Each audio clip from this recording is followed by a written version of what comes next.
Very warm welcome to all of you and welcome for 68th AICOG TV interview. I am honored to have with me very well known, distinguished Professor Dr. M.B. Agarwal sir. Sir hardly needs any introduction. I can say that he is the founder of hematology in Asia. Currently he is attached to Lilavati Hospital, Bombay Hospital and Breach Candy Hospital. So thank you very much for accepting our invite to be here for AICOG TV interview, and we would like to have your insights on the topic of anemia. So, Okay, anemia in pregnancy is extremely common. It's not possible to go through pregnancy with normal hemoglobin and normal iron status. Invariably, every woman has to be supplied with medicinal iron to maintain the hemoglobin, and that unfortunately does not happen. As a result of which, a lot of pregnant women become grossly anemic, and that has to be managed. so that how do we define like which one to go for, whether it's the oral iron or a parenteral iron, especially during pregnancy? Yes, so first of all, one must realize that dietary iron is no way to correct the hemoglobin which is low. You need medicinal iron. Now, medicinal iron by oral route has certain problems. You have to give it for very long period, 4 months, 6 months. You have to give it after food because it is an irritant to the stomach. Even after giving with food or after food, it causes epigastric distress, nausea, anorexia, sometimes severe constipation. Some people can get diarrhea. During pregnancy, the progesterone levels are high. Even the uterus is sitting on the rectum. As a result of all this, the GI problems are too many. So the long period for which you have to take oral iron, because it has to be linked with the food and there are GI problem, overall we are very uncomfortable with the oral iron as the treatment of iron deficiency in pregnancy. So it has to be injectable.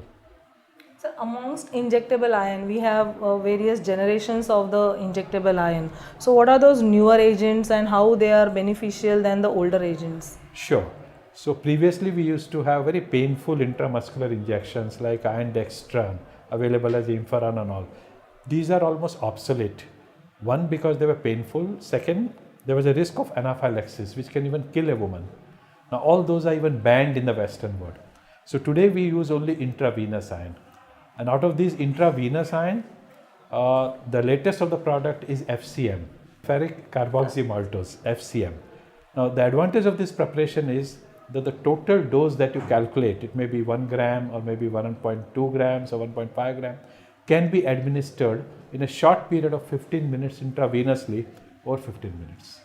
Now that is a huge advantage because under your supervision in your clinic, you can give the whole treatment and the woman doesn't have to come back to you anytime. Now whether your hemoglobin is 2 grams, it is 5 grams or 9 grams, it will become normal within a period of about 6 weeks. So second trimester, late or third trimester, this can give you enough time to maintain and bring up the hemoglobin to a normal level before woman delivers. You know that the PPH is common. After delivery or during cesarean, good amount of blood is lost. If your basic hemoglobin is poor, then after delivery you will end up with blood transfusion. Absolutely. And that is one thing you don't want. It has its own hazard, transfusion transmitted diseases, again allergic reaction, immunological reaction. So you want to build up the hemoglobin to the best possible before delivery sets in. And I think single dose, total dose, 15 minutes, intravenous FCM is the best way.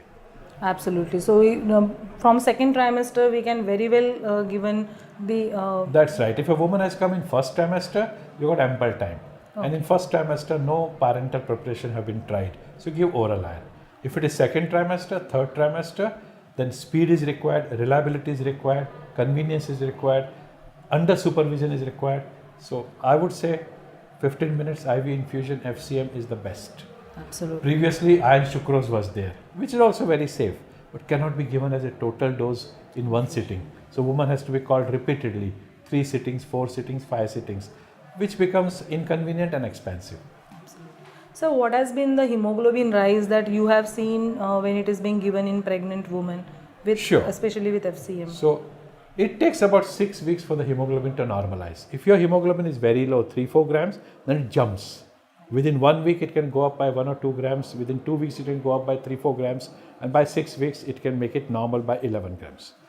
Now, if the starting hemoglobin is not so bad, it is 8 grams, then it slowly rises. And again, in 6 weeks, it becomes normal. So it's the magic figure is 6 weeks. 6 weeks, it is normal. So it's a base hemoglobin that defines the response. The speed to of your- rise is on the speed basic of the rise. baseline. It's a really important key take-home message that you would like to give to the budding gynecologist on the So- treatment of anemia in pregnancy and Right. especially with parenteral iron. Wonderful. So, first try to prevent it. 2, keep a watch on the hemoglobin. Hemoglobin would drop whatever you may do. If you are in second trimester and third trimester, don't trust oral iron, go parenteral. Don't take IM, take IV, and take single dose, total dose IV in one sitting, and that is FCM. Do it under your supervision in your clinic, 15 minutes.